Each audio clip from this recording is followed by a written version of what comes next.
22 a versículo de número 27.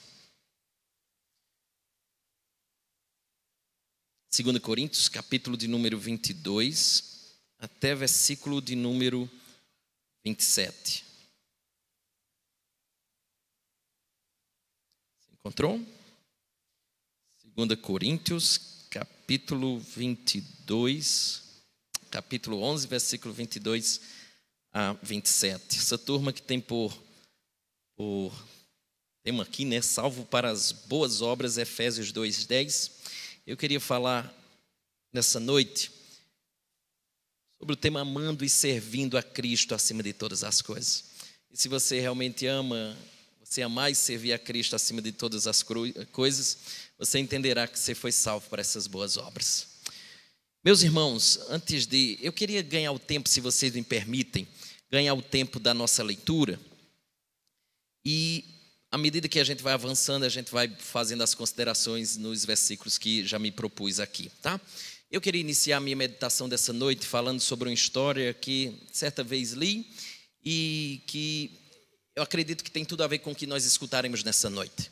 E a história é mais ou menos o seguinte: era a história de um jovem norueguês, não sei se você já escutou falar dele. Seu nome era Peter Thorgersen. Ele tinha 17 anos à época e certa vez ele se sentiu tão tocado em seu coração em contribuir para a obra missionária que ele pôs na sua oferta tudo que ele tinha na carteira. Passou o momento de oferta e ele tirou tudo que tinha na carteira e ele colocou lá naquele local das ofertas. E depois ele pensou rapidamente e escreveu também num pedaço de papel as seguintes palavras. Ele disse assim: e minha vida. E colocou lá dentro também. Há registros que esse rapaz, ele foi muito frutífero na obra missionária lá na China. A pergunta que eu quero fazer para vocês, formandos, para você, crente em Cristo Jesus: por quais coisas você está disposto a sofrer? O que valeria o seu sacrifício? O que seria digno de todos os seus esforços, dedicação, tempo que você tem dedicado? Por quais coisas você daria a vida? É sobre isso que eu penso que esse texto nos fala. Primeira coisa, para que você entre no cenário aqui que nós vamos pensar nessa noite. Falsos mestres entraram no meio da igreja de Corinto. E estavam bagunçando, eles estavam tentando tirar a autoridade do apóstolo Paulo. E eles começaram a contar algumas credenciais, a fim de dizer que eles eram apóstolos, o apóstolo Paulo não era apóstolo. E aí o apóstolo começa a defender-se e apresentar as suas credenciais. E é por isso que eu queria que você viesse junto comigo para o versículo número 22, porque se estamos falando sobre amar e servir a Cristo acima de todas as coisas, nós faremos isso por uma razão que o verso número 22 a 23 nos diz. É porque nós somos o seu povo, somos o seu povo. Veja o verso 22 o que ele diz. São hebreus, também eu. São israelitas, também eu. São da descendência de Abraão, também eu. Paulo está refletindo aqui o que provavelmente os falsos apóstolos estavam falando acerca deles mesmos. Eles se gloriavam nestas coisas, viu? Você percebeu que tem 3 reivindicações aqui. Eles contavam vantagem da seguinte maneira: nós somos hebreus verdadeiros, somos israelitas, descendentes de Abraão. Enquanto Paulo, digamos que é um judeu meia boca, ele não nasceu em Jerusalém, ele nasceu em Tarso, na Cilícia, não é muito versado em hebraico, não tem sangue puro judeu, inclusive o pai dele é cidadão romano. Daí Paulo começa a responder, provavelmente, essas reivindicações dele. Nós somos, ele não. E aí, observe, verso número 22, parte inicial uma vez mais. Ele diz assim, são hebreus, também eu. A palavra hebreu tem origem no nome de Éber, que é um dos filhos de Sem, vocês conheceram muito bem. Ele é mencionado lá em Gênesis capítulo 10, 21. Os judeus são descendentes de Éber, por isso o nome de hebreus. E aqui é interessante porque hebreu aqui era o judeu que a gente pode dizer assim, era o hebreu da gema, né? Que geralmente a gente usa essa expressão. Ele havia, a ideia aqui era de pessoas que haviam nascido na Palestina, que havia preservado a língua materna, costumes, tradições, era o que poderíamos dizer judeu puro sangue. Paulo, no capítulo 3 de Filipenses, verso 5, ele diz assim, hebreus, ou melhor, hebreu de hebreus. É exatamente para deixar muito claro isso, que ele era puro sangue. Então, verso 22, ele está dizendo, são hebreus? Paulo responde, também eu também sou. Só que ele diz mais, olha o verso 22 ainda, segue o texto. Ele diz assim, ó, são israelitas? Também eu. Já a palavra israelita tem uma questão aqui nela. Quando ele usa a palavra israelita, descreve o judeu como um membro do povo escolhido de Deus. Por isso que você tem lá, Deuteronômio capítulo 6, verso 4, dizendo assim, ouve Israel, o Senhor nosso Deus é o único Senhor. Israel, israelita nosso, você é o povo de Deus. Paulo mais adiante, capítulo 9 de Romanos, ele vai falar sobre isso. São israelitas, pertence-lhes a adoção e também a glória, as alianças, a legislação, o culto e as promessas deles são os patriarcas. Veja, o tempo todo ele está ligando isso a o povo escolhido de Deus. Então Paulo está dizendo, eles dizem que são israelitas, que eles são o povo escolhido de Deus. Deixa eu dizer para vocês também, eu sou o povo escolhido de Deus. Paulo também era.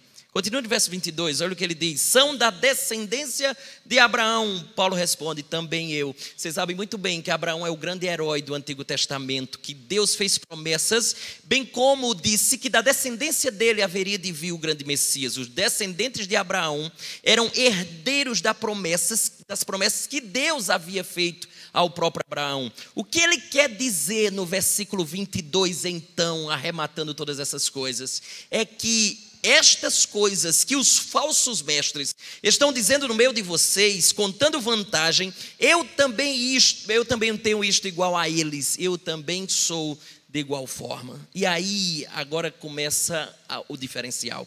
A lista continua, mas agora ela está entremeada de sofrimentos de Paulo em prol do Evangelho.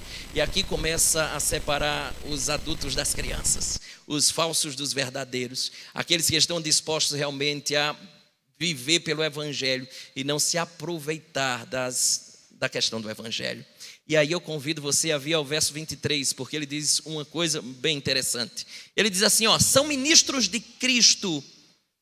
Primeira coisa, são ministros de Cristo. Os falsos mestres diziam que eram ministros de Cristo. Se você perceber, se você lembrar da leitura, capítulo 11, do verso 13 a 15, Paulo já tinha esculhambado com esses falsos mestres. Se você perceber, verso 13, Paulo disse assim, ó, porque os tais são falsos apóstolos, obreiros fraudulentos, transformando-se em apóstolos de Cristo. Quando você chega no verso número 15, ele escracha de vez essa turma e diz que eles são ministros, mas são ministros de Satanás. Veja que ele não tem muito, né?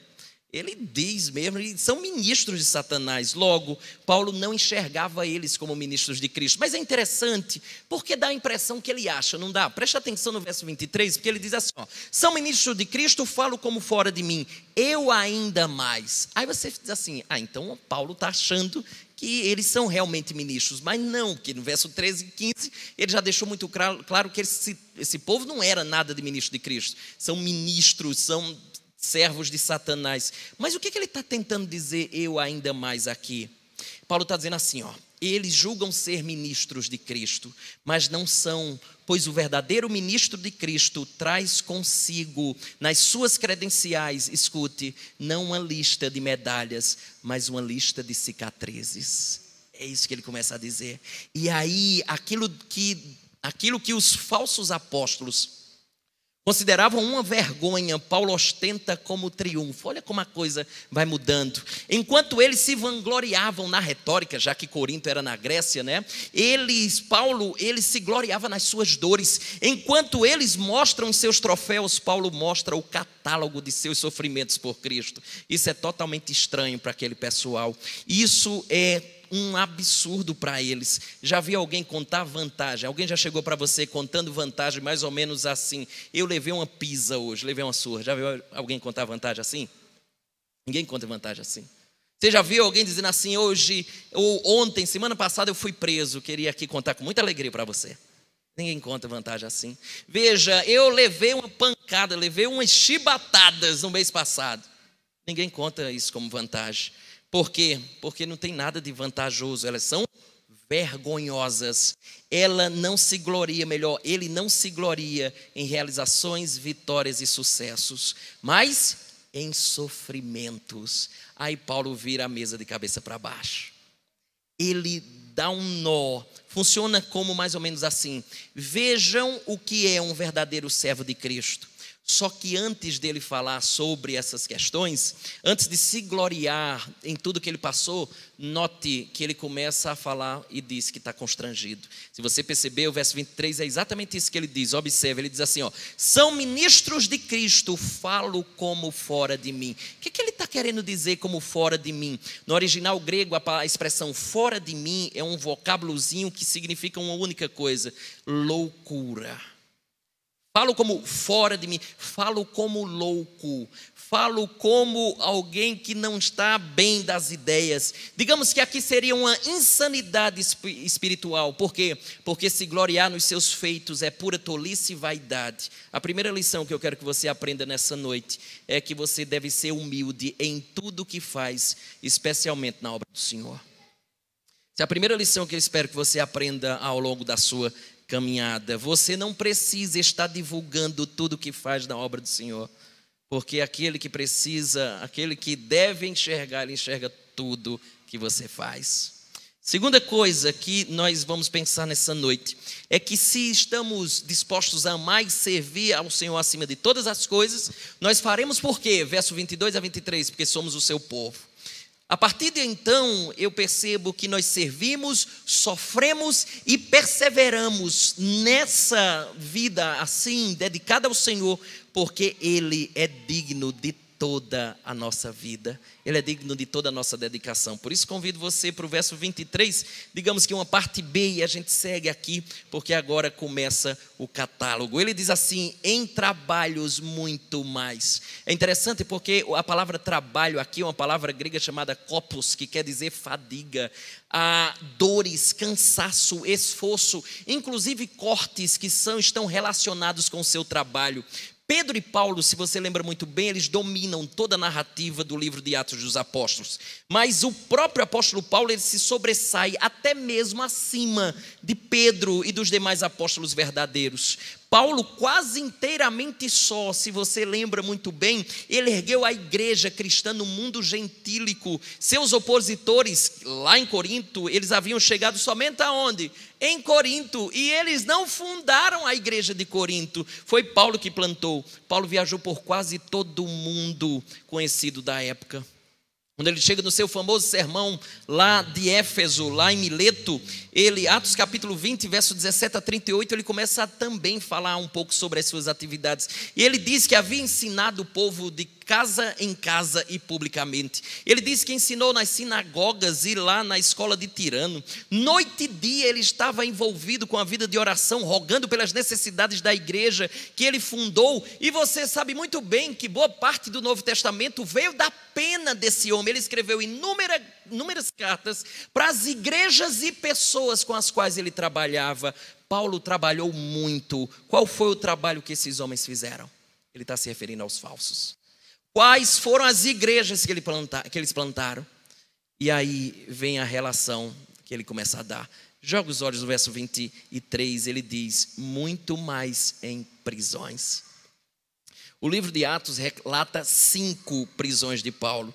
E todavia, antes de ele escrever 2 Coríntios, apenas uma prisão havia ocorrido, que foi a de Atos capítulo 16, lá em Filipos. Clemente de Roma, que foi um famoso pai da igreja, um dos pais da igreja, que inclusive escreveu carta para a igreja de Corinto, sendo um dos documentos não canônicos mais antigos que nós temos acesso, diz que Paulo foi preso 7 vezes, nem as 5 mais, 7 vezes. Veja ainda, verso 23, ele diz: em açoites sem medida. Você está percebendo que o sofrimento começa a crescer? Está vendo a gradação, né? Trabalhos, aprisionamentos, açoites. Percebe a gradação? E aí nós temos apenas uma informação lá em Atos, que ele foi açoitado, Atos capítulo 16. Ele junto com Silas, lembra aquela famosa passagem, que eles estavam lá, começaram a cantar e as prisões se abriram e por aí vai. Veja ainda verso 23, olha o que ele diz: em perigos de morte, muitas vezes. Quais perigos de morte? O que aconteceu? A que Paulo está se referindo aqui? Ele vai dizer adiante, verso 24. Pule para lá. Verso 24, ele diz: 5 vezes, olha os perigos de morte aí, 5 vezes recebi do judeu uma quarentena de açoites menos um. A quarentena de açoite era um castigo judaico, estava lá estabelecido pela lei de Moisés. Por isso eu queria fazer você vir comigo lá em Deuteronômio, capítulo 25, verso 1 a 3, para você perceber como a coisa era bem leve. Olha só como a coisa é. O Império Romano, à época, havia permitido às comunidades judaicas uma espécie de parcela de jurisdição própria. O que isso acontecia? Se ela tinha jurisdição própria, ela poderia exercer alguns cuidados, né? Aqueles que fossem julgados culpados, ele seria, onde essa comunidade judaica, né, estava tendo jurisdição, eles poderiam ser açoitados pelas leis judaicas. E aí eu quero que você venha comigo para Deuteronômio 25, verso 1 a 3, porque diz exatamente acerca desse tipo de punição. Olha o que diz verso 1.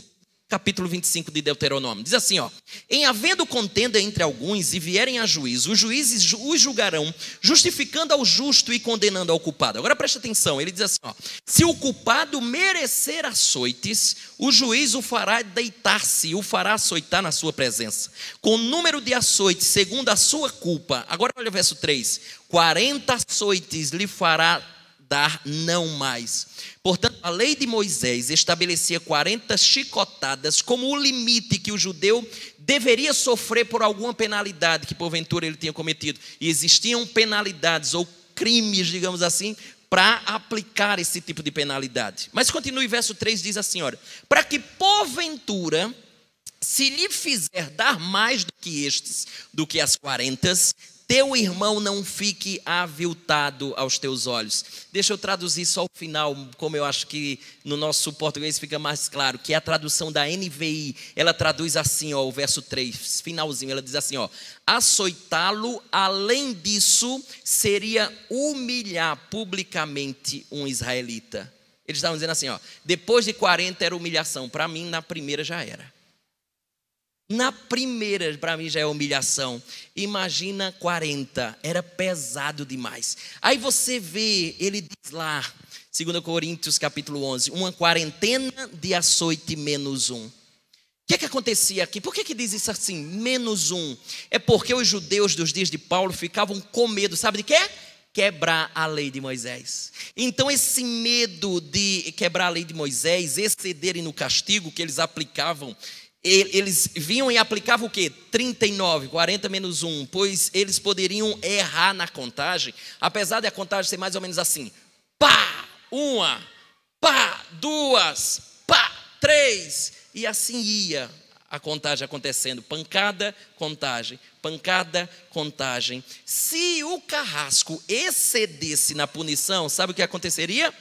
De acordo com alguns estudiosos, ele mesmo se submeteria ao próprio castigo. Então ele diz assim, 39, porque se a gente passou 1, a gente já está livre do problema. O número 39, escute, era determinado por uma divisão em 3 partes. Era mais ou menos assim, 13 chicotadas era dada aqui no peito. 26 nas costas, 13 do lado direito, 13 do lado esquerdo. Tudo isso na frente de um juiz para constatar que isso de fato aconteceu. E lembre, o chicote era feito de tiras de couro de cabra, bezerro, vaca, burro, qualquer um desses animais. E nas pontas desse chicote, você muitas vezes tinha pedaços de metal, pedaço de osso, pedaço de madeira. E alguns documentos antigos descrevem, só para você ter ideia, o que ocorriam nesses açoites. Por exemplo, a Mishnah, que é a primeira grande redação na forma escrita da chamada Torá oral, da tradição oral judaica. Escute que isso surgiu no ano 70, entre 70 e, se eu não me engano, 200 depois de Cristo. Escuta só o que tem lá na Mishnah, na Torá oral. Diz assim, ó: as mãos do criminoso são amarradas a um poste, como era o açoite. E então o servo da sinagoga ou tira ou rasga as vestes do mesmo, deixando desnudos o peito e os ombros. Uma pedra ou bloco é posto por detrás dele, sobre o que o servo fica de pé. Traz em sua mão um açoite feito de couro, dividido em 4 tiras. Aquele que aplica os açoites aplica 1/3 do total no peito do criminoso, outro terço em seu ombro direito e o terço final no esquerdo. Aquele que recebe o castigo nem se sente nem fica de pé, mas a todo tempo deve permanecer inclinado para diante. Agora escute as palavras finais da Mishnah. Ela diz assim, ó: e aquele que aplica os açoites deve fazê-lo com toda a sua força. Com uma das mãos, mas com toda a sua força. A severidade dos açoites dependia muito da força muscular daquele que batia. Algumas vezes, sabe qual era o resultado? Morte. Porque o indivíduo não aguentava a surra. Paulo sofreu isso em 5 oportunidades. Se era 39, melhor, 40 menos 1, você junta aí. 39 vezes 5, 195 açoites ele levou. Ele escapou de morrer, porque muitos morreram. Lembre-se que Jesus já tinha advertido o seu povo. Ele disse assim: e vos açoitarão nas suas sinagogas. Por que eles fizeram isso com Paulo? Eles entendiam que Paulo blasfemava quando dizia que Jesus era Deus. Segunda coisa, ele dizia que os gentios eram povo de Deus, e eles também entendiam que isso era um erro. E por isso o traidor, Paulo, se torna um herege, e na lei de Moisés o herege deveria ser punido dessa forma. E aí é como se ele dissesse: quantas vezes esses homens sofreram, apanharam por amor a Jesus. A sessão tortura continua. Vamos lá. Parte 2, tem? Né? A gente assiste os filmes às vezes da Globo, aí parte 1, parte 2, pule para o verso 25, olha o que ele diz: fui 3 vezes fustigado com vara. Qual é a diferença do castigo anterior? É que o castigo anterior era o castigo dado por judeus a judeus. Varada era dada pelos romanos, e era um castigo público executado em praça pública pelos romanos em malfeitores. Eram varas flexíveis, elas eram juntadas. O livro de Atos relata isso lá uma vez, Atos capítulo 16, foi dessa forma que Paulo e Silas foram açoitados. Vale lembrar que esses espancamentos entre os romanos com frequência eram extremamente severos, e não raro ocorria mortes também. Que eu quero lembrar você, lembra daquela passagem de Paulo aos Gálatas, quando ele fala no capítulo 6, verso 17? Ele diz assim: porque eu trago no corpo as marcas. É muito provável que aqui são as cicatrizes de Jesus.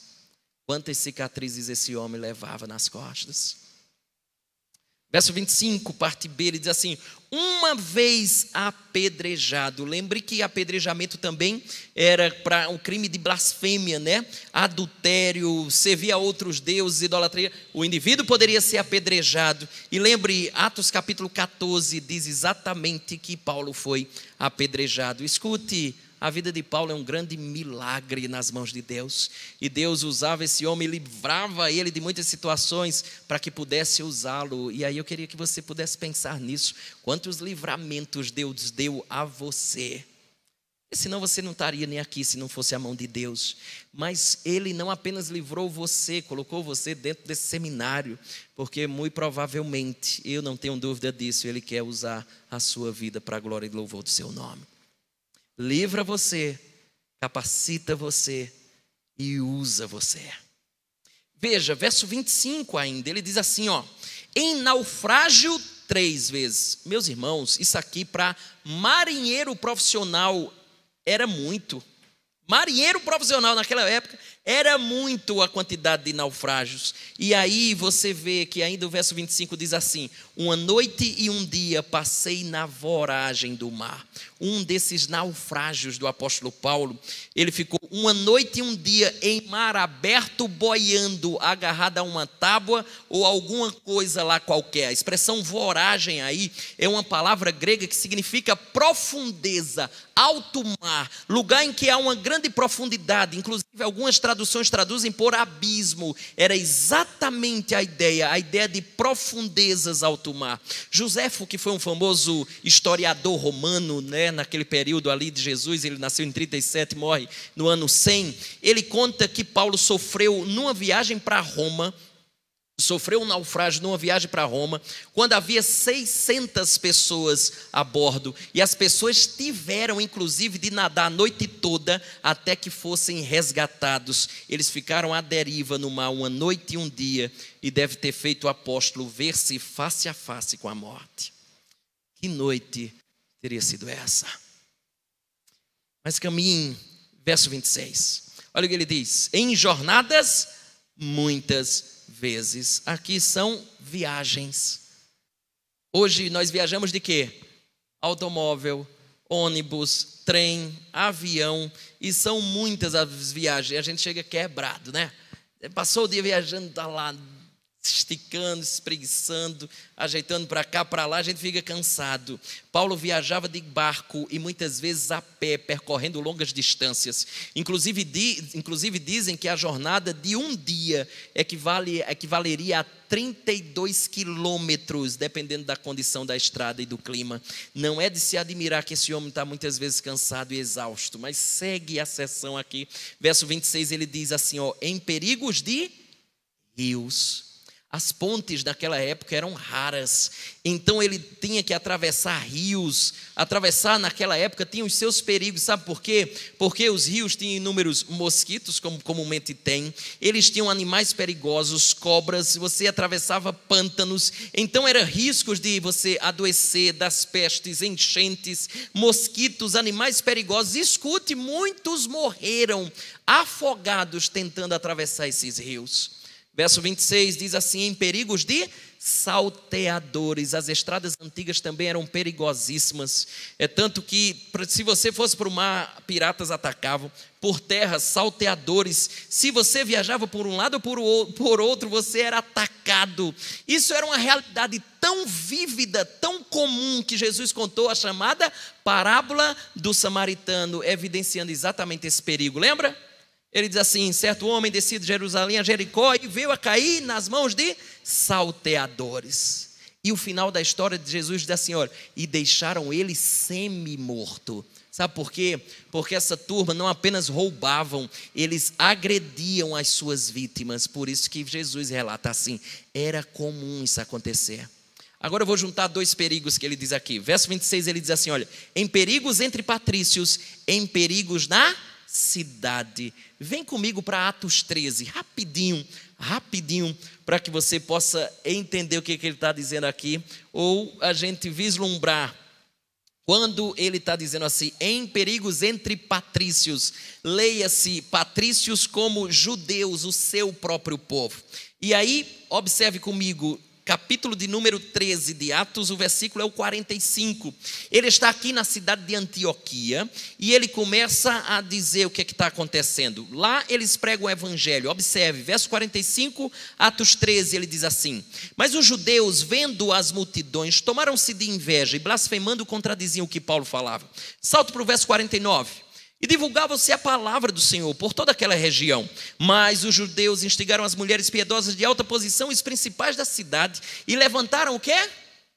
Perseguição contra Paulo e Barnabé, expulsando-os do seu território.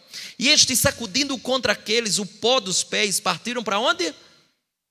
Icônio. Agora salto para o capítulo 14, eles já estão em Icônio. Verso de número 1, olha o que ele diz: em Icônio, Paulo e Barnabé entraram juntos na sinagoga judaica e falaram de tal modo que veio a crer grande multidão, tanto judeus como de gregos. Aí verso 2 já começa: mas os judeus incrédulos incitaram e irritaram os ânimos dos gentios contra os irmãos. Pule para o verso 5, ele diz: e como surgisse um tumulto dos gentios e judeus associados com as suas autoridades para os ultrajar e apedrejar. Verso 6, sabendo eles, fugiram para Listra e Derbe, cidades da Licaônia e circunvizinhança, onde anunciaram o evangelho. Chegaram em Listra, o que acontece? Capítulo 14, verso 8, eles curam. Paulo é usado por Deus para curar um aleijado desde o seu nascimento, e ele é curado. Quando você vê verso de número 11, eles começam a adorar Paulo, diz assim: os deuses em forma de homens baixaram em nós. Paulo rejeita, junto com Barnabé isso, e o que acontece? Verso 19, salta comigo para lá, olha o que diz: sobrevieram porém judeus de onde? De Antioquia, a primeira cidade. De onde? Icônio, a segunda cidade. E instigando as multidões e apedrejando a Paulo, arrastaram-no para fora da cidade, dando-o por morto.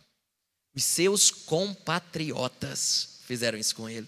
Por isso que ele diz assim: em perigos entre patrícios, entre os meus compatriotas. Mas olha que coisa interessante, não precisa se abrir lá não, mas a gente continua no texto lá do verso 26 de 2 Coríntios, capítulo 11, quando ele diz assim, em perigos entre gentios, em perigos na cidade.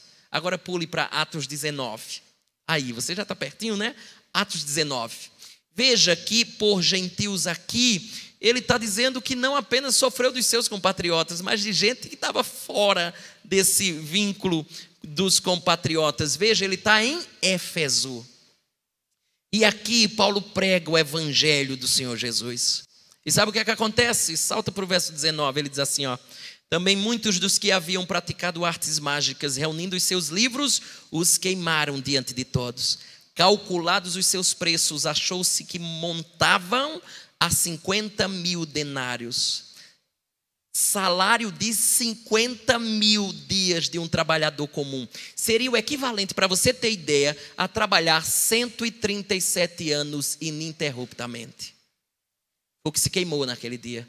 E aí, você acha que a turma estava tranquila? Estava dizendo assim: muito obrigado, Paulo, por tudo isso que você fez para nós. Não, eles ficaram revoltados com Paulo. Sabe por quê? Porque eles começaram a perder os lucros. Eles faziam aqueles nichos da deusa Diana, e aí deixariam de vender. E o apóstolo Paulo foi quase surrado, até que, se você olhar, verso de número 28 diz assim: ouvindo isto, encheram-se de furor e clamavam: grande é a Diana dos Efésios. Foi a cidade tomada de confusão. Paulo quis enfrentar, mas o povo não deixou, os seus ali não deixou, e ele foi salvo por um homem que simplesmente foi auxiliá-lo lá no fim. Se você vê verso de número 38 a 39, é o escrivão da cidade que apazigua aquele povo. Ele disse assim, se você notou, em perigos, em perigos, em perigos, em perigos. Ele disse isso 8 vezes lá em 2 Coríntios 11. Veja, verso 27, volta para lá. Verso 27 de 2 Coríntios capítulo 11, verso de número 27. Olha o que ele diz: em trabalhos e fadigas. Preste atenção nisso. A palavra trabalho aqui, mais uma vez, ele usa a mesma palavra lá de trás para trabalho, que é kopos. Significa, lembra? Dores, cansaço, esforço, um corte que está relacionado a trabalho. Só que agora ele junta essa palavra, que já é uma palavra forte, com a palavra fadiga. E aí, obviamente, você sabe que fadiga é exaustão, fadiga é estafa. Ele deixa claro que o trabalho no qual ele está envolvido leva-o, muitas vezes, ao esgotamento. Lembra que Paulo tinha que trabalhar para fazer tendas, lembra? Mas mesmo assim ele também tinha as atividades da igreja para cuidar. Veja verso 27, ele diz assim, em vigílias muitas vezes, a NVI traduz assim, muitas vezes fiquei sem dormir. Muito provavelmente por conta dos seus trabalhos. Você sabe muito bem que quando a gente está cansado, uma das melhores coisas que você faz para recuperar as energias é o quê? Dormir. Muitas vezes ele não teve esse grande privilégio. É engraçado porque eu acredito que você lembra, lá em Atos 20, né? Tem uma famosa passagem, Paulo está pregando, ele se alonga, né? E diz que um rapaz chamado Eutico adormeceu e caiu. E é uma mostra que esse homem atravessava muitas vezes madrugadas para ensinar o povo de Deus a sua palavra. Verso 27, ele ainda diz mais: em fome e sede.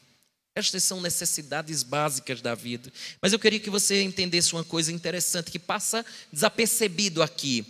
Paulo, você sabe muito bem que o trabalho de Paulo, missionário de Paulo, era um trabalho embrionário, era um trabalho que estava iniciando, né? Então, muito do trabalho missionário, ele dependia da hospitalidade dos cristãos. Por isso que você vê muitas vezes a questão da hospitalidade aparecendo muito nos escritos. Você chegava numa cidade e você, se lá tinha cristãos, você lá era recebido, você comeria na casa desse cristão, você ficaria lá, dormiria lá. E lembre-se que o trabalho de Paulo era pioneiro. Então ele chegava em uma cidade, e se não tinha cristão, o que é que ele vai comer? O que é que ele vai beber? Onde é que ele vai dormir? Então é provável que ele passou o que ele diz em seguida. Ele diz assim, em jejuns muitas vezes. Poderia ter relação com um jejum, um exercício religioso, mas poderia também ser fome, como ele já falou agora há pouco. Verso 27, em frio e nudez. A nudez aqui não significa que ele não tinha roupa para vestir, mas talvez não tinha as roupas adequadas para a estação. Por isso que ele dizia assim, frio. Antigamente você tinha as capas para o frio. Talvez nos roubos, né, que ele acabou, nas surras que ele levou, porque as roupas eram rasgadas, ele pôde ter perdido algumas das suas roupas para suportar o frio. E aí eu queria que você aprendesse a segunda lição. A segunda lição dessa noite é dizer a você que nós devemos sempre estar prontos a sofrer por amor a Jesus. Aqui você encontra a chamada teologia da cruz, que é muito diferente da teologia da prosperidade. É fato que nem todos passarão por tão pesados sofrimentos, porém, onde o sofrimento se faz presente, aliado a uma perseverança em Cristo, temos ali um testemunho contundente que nós amamos mais a Cristo do que o nosso bem-estar. E aqui eu quero extrair a minha terceira lição e dizer para você, ou melhor, perguntar a você: você ama mais a Cristo ou o seu bem-estar? Por quê? Porque muitas vezes nós não servimos a Cristo porque estamos mais preocupados com o nosso bem-estar. Quarta lição: como então tem sido o seu serviço ao Senhor? Como às vezes é triste a realidade de igrejas. Pessoas não querem assumir cargos, elas não ajudam, não se envolvem, porque não estão dispostas, sabe a quê? A renunciar seus sonhos, a renunciarem seus projetos, a renunciarem seus objetivos. Não esqueça, o que Jesus disse foi: negue-se a quê? A si mesmo. Não era negar a igreja e a obra do Senhor, não. É a si mesmo. A gente inverte a questão. Use os seus dons, habilidades para promover o evangelho, a causa do Senhor e o seu reino. Gaste-se e deixe-se gastar, como ele vai dizer no capítulo 12, verso 12, melhor, 15, na obra do Senhor. E essa é a quinta e última lição que eu queria dizer aos irmãos: tenhamos cuidado de não medirmos o amor de Deus por nós em termos de sucesso, números, prosperidades e conquistas. Sabe por quê? Porque se a gente usasse esse critério para o apóstolo Paulo, nós concluiríamos que Paulo teria sido alguém abandonado por Deus, porque passar o que esse homem passou talvez não é nada de sucesso. Uma pessoa pode ser fiel, escute, piedosa, temente a Deus, obediente e perseverante, mesmo assim enfrentar sofrimentos indizíveis aqui nesse mundo, porque o amor de Deus não se mede em termos de sucesso, saúde, prosperidade, finanças, conquistas e coisas do gênero, como alguns assim entendem. Deixa eu concluir dizendo uma coisa que eu julgo importante. Eu penso que o que nós vimos aqui é o retrato de alguém que realmente entendeu que aquele para o qual ele servia é digno de que ele enfrente todas as situações que estão à sua frente. Eu queria convidar você a vir para os momentos finais da vida desse homem que apanhou para cá, apanhou para lá, que foi açoitado, que levou varadas, que sofreu naufrágio, que está enfrentando as mais duras provas da vida. Eu queria que você viesse comigo para a carta de 2 Timóteo, capítulo 4, verso 6. Nós estamos diante das últimas palavras do apóstolo Paulo. Nós estamos diante dos momentos finais, que inclusive o pastor Jeremias falou aqui, usando esse texto. Presta atenção, porque foi isso aqui, os últimos dias de vida da história desse homem que aqui acabamos de relatar. Capítulo 4, verso 6 de 2 Timóteo, ele diz assim: quanto a mim, estou sendo já oferecido por libação e o tempo da minha partida é chegado. Percebeu? Já estou oferecido por libação, que era o momento final do sacrifício, era derramado uma libação de vinho, expondo que aquele sacrifício estava chegando ao seu final. E aí ele diz, o tempo da minha partida é chegado. Aí ele deixa muito claro que ele já está realmente indo embora. Só que ele diz uma coisa preciosa: combati o bom combate, completei a carreira, guardei a fé. Verso 8, já agora a coroa da justiça me está guardada, a qual o reto juiz me dará naquele dia, e não somente a mim, mas a todos quantos amam a sua vinda. Mas observe ainda, verso 9, ele diz assim: procura vir ter comigo depressa, porque Demas, tendo amado o presente século, me abandonou e se foi para Tessalônica. Crescente foi para a Galácia, Tito para a Dalmácia, somente Lucas está comigo. Toma contigo Marcos e traze-o, pois me é útil para o ministério. Quanto a Tíquico, mandei-o até Éfeso. Quando vieres, traze a capa que deixei em Trode, em casa de Carpo, bem como os livros, especialmente os pergaminhos. Alexandre, o latoeiro, causou-me muitos males, o Senhor lhe dará paga segundo as suas obras. Tu guarda-te também dele, porque resistiu fortemente às nossas palavras. Na minha primeira defesa ninguém foi a meu favor, antes todos me abandonaram. Que isto não lhe seja posto em conta. Agora presta atenção na informação que ele acaba de nos dar logo em seguida, porque ele passou por tudo que passou, ele enfrentou tudo que passou, tudo que enfrentou, e talvez aqui a gente poderia dar toda a glória a esse homem. Não é isso. Ele entende exatamente a questão aqui. Ele diz uma coisa preciosa, que queridos formandos, vocês também haverão de ter isso no coração e na mente. Ele diz assim: mas o Senhor me assistiu e me revestiu de forças. Tudo isso eu passei, mas eu sei que eu só passei porque foi o Senhor que me assistiu e que me resistiu de forças. É como se ele estivesse dizendo assim: louvado e engrandecido, glória seja dada a Ele, porque é Ele que me sustenta, é Ele que me conduz, é Ele que me orienta, é Ele que me livra, é Ele que me faz atravessar as circunstâncias mais delicadas da vida. Ele me assistiu, me revestiu de forças, para que por meu intermédio a pregação fosse plenamente cumprida e todos os gentios a ouvissem, e fui libertado da boca do leão. Primeira coisa que eu quero dizer para vocês, ou primeira coisa das últimas coisas, é dizer para vocês, em meio às duras provas da vida, em meio às duras circunstâncias e situações, em meio ao ministério, uma coisa é certa: o Senhor nos assistirá e nos revestirá de forças.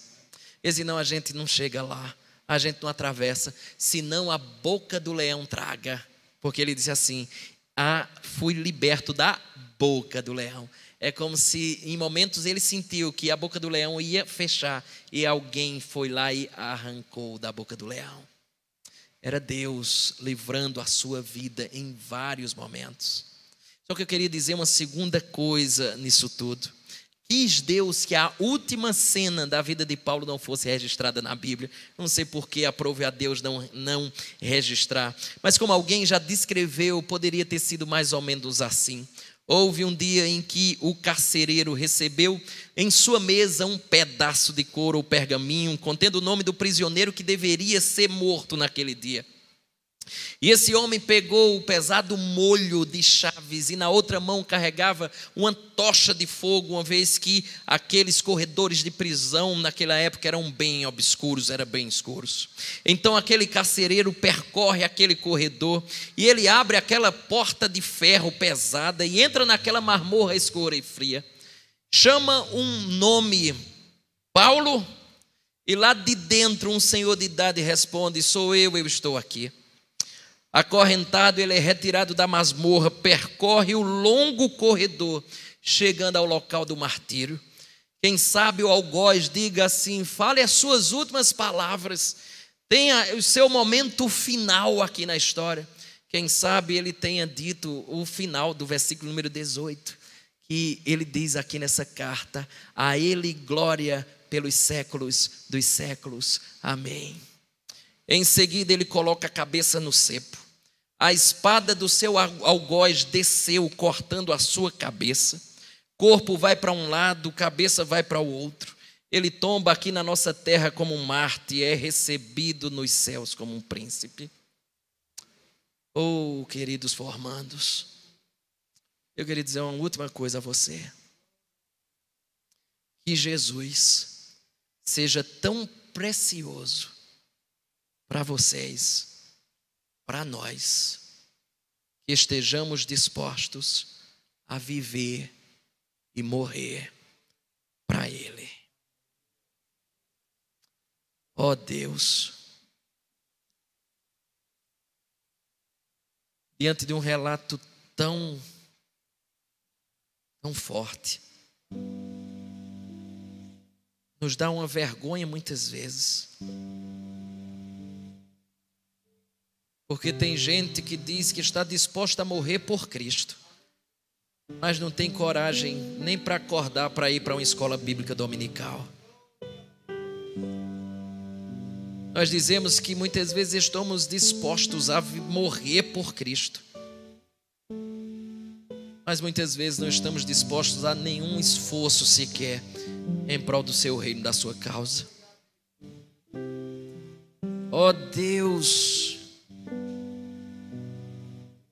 que o enxerguemos de tal modo que o Senhor seja de fato tão precioso para nós, que estejamos dispostos a viver e morrer para Ti. Perdoa, Senhor, as nossas falhas. Perdoa-nos, Senhor, quando somos tão negligentes. Perdoa-nos quando selecionamos determinadas coisas. Essa aqui dá para eu servir, essa outra não. E via de regra, essa escolha, essa avaliação está relacionada com bem-estar. Ó Deus, nos faz enxergar Tua obra. O Senhor é glorioso demais. De tal forma estejamos dispostos a tudo. Como aquele jovem norueguês que deu toda a sua oferta, deu todo o dinheiro que tinha na sua carteira para aquela oferta, e sentiu a necessidade de puxar um papel e escrever no papel: e a minha vida. Essa seja, Senhor, essa seja a nossa atitude. E a nossa vida esteja ao Teu dispor. Porque se Te entregamos a vida, obviamente tudo mais está envolvido nesse pacote. Abençoa cada formando, Senhor. Cada um deles que ao longo desse período de graduação estiveram aqui estudando, se dedicando, aperfeiçoando-se para que pudessem Te servir melhor.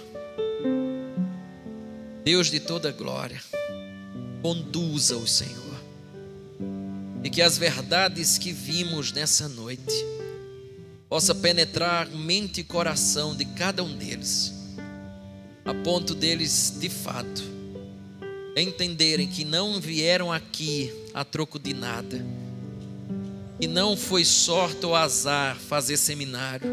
Havia um propósito nessa situação, havia um propósito estabelecido pelos céus, e que à luz de tudo isso, Senhor, possamos te servir de maneira humilde, mas de forma muito dedicada. Que a nossa oferta a ti, ó Deus, esteja à altura da tua oferta, a oferta por nós, que fora Jesus Cristo. Ele deu a vida. O mínimo de coerência que poderíamos ter é também dar-te a nossa vida. Para a glória tua, alegria nossa, nós assim te oramos, no nome de Jesus. Amém.